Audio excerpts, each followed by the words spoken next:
only reason you should pursue a qualification in music in South Africa is if you want to teach. Yep.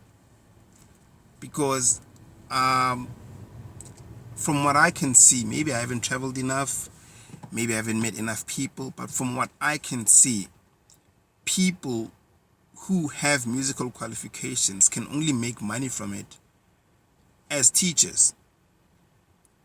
It's of no use to say, I've got a degree in this, a certificate in this, a diploma in this, and be broke.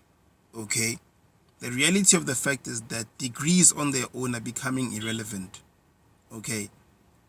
It doesn't mean that if you don't have a degree, you'll starve. And it doesn't mean that if you have a degree, you won't starve. Degrees in general, music degrees, so much worse.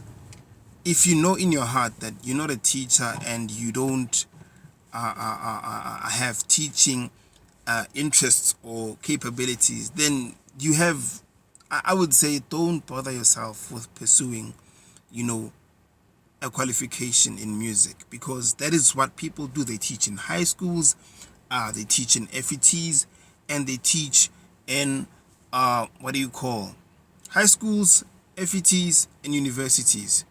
Okay, and then you get a few people who like working like the Department of Arts and Culture and whatnot, which is basically an office job, which I think for someone who is creative would make you want to shoot yourself and put a gun in your mouth or whatever. So if you're seeking musical knowledge, there's many ways to go about it. There's YouTube, although it's not as structured, but you can learn a lot from YouTube. Believe you me, I've had to consult YouTube on things my lecturers taught me. So YouTube definitely can work for you, without a doubt. And then there's all these online universities, Udemy, Khan Academy. Then there's like your Skillshare, whatever skill that you need, you can get now. You see, and it seems like the world is moving more towards outsourcing and, what's the word? Apart from outsourcing, but basically utilizing people from outside, subcontracting, whatever. You see? So, in some instances, they might need a qualification, but most of the time, it's really a matter of, listen, dude, I need a mean programmer, okay? I need a mean pianist. I need a mean... in the industry itself, your qualification doesn't say jack. That you have a degree in music doesn't mean that now this record producer is going to start working with you or so and so. It doesn't work like that. Nobody cares that you have a degree. They care what can you do.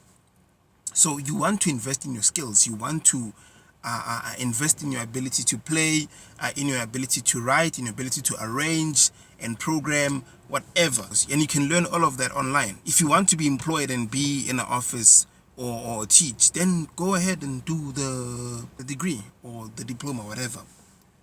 But if you're not interested in teaching or an office job, then a music degree isn't going to do much for you. I would advise everyone to at least do a year, a year or two at most of university, music university or college, because that is where you learn how things get done. Okay, for me, I'm doing my degree currently, and I'm pursuing a master's next year. Okay, because I like to teach, and I like to teach people at that level, university level, unlike teaching people in a high school or primary school, for instance, because there's parents involved. Why isn't my child growing? Why isn't my child improving? Because they don't practice. It's not my fault. Don't make it my problem. You hear what I'm saying? So I avoid things like that. But I would want to be a university lecturer. But if that's not you, then I think, look, go online or just go to the school, learn like a year or two, learn how things are done, get some practice methods, learn how to read a score, things like that. Get the skills that you need to keep to get you going, essentially. And from there, just, hey man, find your own way.